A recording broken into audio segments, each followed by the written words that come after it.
Hey everyone, prepare easy में आपका फिर से स्वागत है। आज है 25 फरवरी। हम आज के सभी महत्वपूर्ण करंट अफेयर्स और उनसे जुड़े फैक्ट्स पर चर्चा करेंगे। तो चलिए शुरू करते हैं। तो सबसे पहला सवाल, हाल ही में केंद्रीय उत्पाद शुल्क दिवस यानी सेंट्रल एक्साइज डे कब मनाया गया? इसका सही जवाब है 24 फरवरी। इस तारीख को दिमाग में बैठा लीजिए। ये दिन central board of excise and customs के सम्मान में मनाया जाता है। अगला सवाल एक बहुत ही अच्छी पहल के बारे में है, वन्यजीवी दीदी इनिशिएटिव, जिसे शिकार और जंगलों की कटाई रोकने के लिए शुरू किया गया है। ये आखिर किस राज्य में हुआ? तो इसका सही जवाब है झारखंड। ये इनिशिएटिव पलामू टाइगर रिजर्व के पास के गांव में शुरू किया गया है, जिसका मकसद शिकार को रोकना और वहां के लोगों को और सशक्त बनाना है। और अब बारी है हमारे मेमोरी ट्रिगर की। जब भी आप झारखंड का नाम सुने तो पलामू टाइगर रिजर्व और वन्यजीवी दीदी पहल आपके दिमाग में तुरंत आनी चाहिए। साथ ही याद रखें, राजधानी है रांची, मुख्यमंत्री हैं हेमंत सोरेन और राज्यपाल हैं संतोष गंगवार। अगला सवाल, केंद्रीय मंत्री अमित शाह ने वाइब्रेंट विलेज प्रोग्राम 2 लॉन्च किया है, जो हमारे बॉर्डर के गांवों के विकास के लिए है। तो सवाल यह है कि इसे किस राज्य में लॉन्च किया गया है? इसका सही जवाब है असम। मैप में देखिए असम कहाँ हाईलाइटेड है। और जैसा कि आप जानते हैं, जब असम का नाम आता है हमें याद रखना है राजधानी है दिसपुर, मुख्यमंत्री हैं हेमंत बिस्वा शर्मा और राज्यपाल हैं लक्ष्मण आचार्य। अब एक बहुत ही ऐतिहासिक सवाल, महाराष्ट्र का कौन सा गांव आधिकारिक तौर पर भारत का पहला जाति मुक्त यानी कास्ट फ्री विलेज बन गया है? सही जवाब है सोंदला।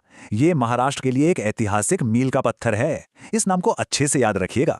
और महाराष्ट्र के लिए हमारा मेमोरी ट्रिगर, जब भी आप सोंदला का नाम सुने तो भारत का पहला जाति मुक्त गांव जो महाराष्ट्र में है तुरंत दिमाग में आना चाहिए। और हां, राजधानी मुंबई, मुख्यमंत्री देवेंद्र फडणवीस और राज्यपाल आचार्य देवव्रत। और खेल की दुनिया से एक फटाफट खबर, छठे खेलो इंडिया विंटर गेम्स गुलमर्ग में आयोजित किए जा रहे हैं, जो जम्मू और कश्मीर के बारामूला जिले में है। चलिए अब हम वैश्विक मंच की ओर बढ़ते हैं और भारत और दुनिया में हुई कुछ महत्वपूर्ण नियुक्तियों पर नजर डालते हैं। ये एक ऐतिहासिक नियुक्ति है। तो सवाल यह है कि नीदरलैंड के सबसे युवा और पहले खुले तौर पर समलैंगिक प्रधानमंत्री कौन बने हैं? इनका नाम है रॉब जेटन। और जब नीदरलैंड की बात आती है तो स्टैटिक जीके है, राजधानी एम्स्टर्डम और मुद्रा यूरो। चलिए अब भारत वापस आते हैं। नीति आयोग के सीईओ का अतिरिक्त प्रभार किसे दिया गया है? इसका सही जवाब है निधि छिब्बर। उन्होंने बीवीआर सुब्रमण्यम की जगह ली है, जो रिटायर हो गए हैं। और एक खबर यह भी है कि दिल्ली की मुख्यमंत्री रेखा गुप्ता ने नागरिकों की शिकायतों को दूर करने के लिए जन सुनवाई पोर्टल लॉन्च किया है। तो ये थी आज की सारी खबरें। अब समय है आपके ज्ञान को परखने का। तो ये रहा आज का अभ्यास प्रश्न। सवाल है, मेरी रसोई योजना किस राज्य ने शुरू की है? आपके ऑप्शंस हैं दिल्ली, पंजाब, असम या बिहार। अपना जवाब नीचे कमेंट्स में जरूर बताएं। ठीक है, तो जाने से पहले चलिए एक रैपिड फायर रिवीजन कर लेते हैं, ताकि आज की सभी सुर्खियां हमारे दिमाग में बैठ जाएं।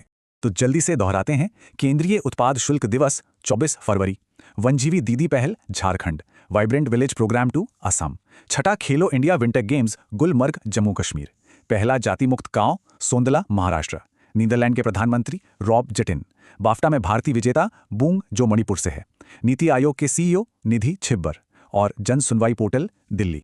आज के सारे इन्फोग्राफिक्स आप हमारे टेलीग्राम चैनल से डाउनलोड कर सकते हैं, ताकि आपका रिवीजन अच्छे से हो जाए। हम कल सुबह 8 बजे फिर मिलेंगे, हमेशा आपके साथ। देखने के लिए धन्यवाद।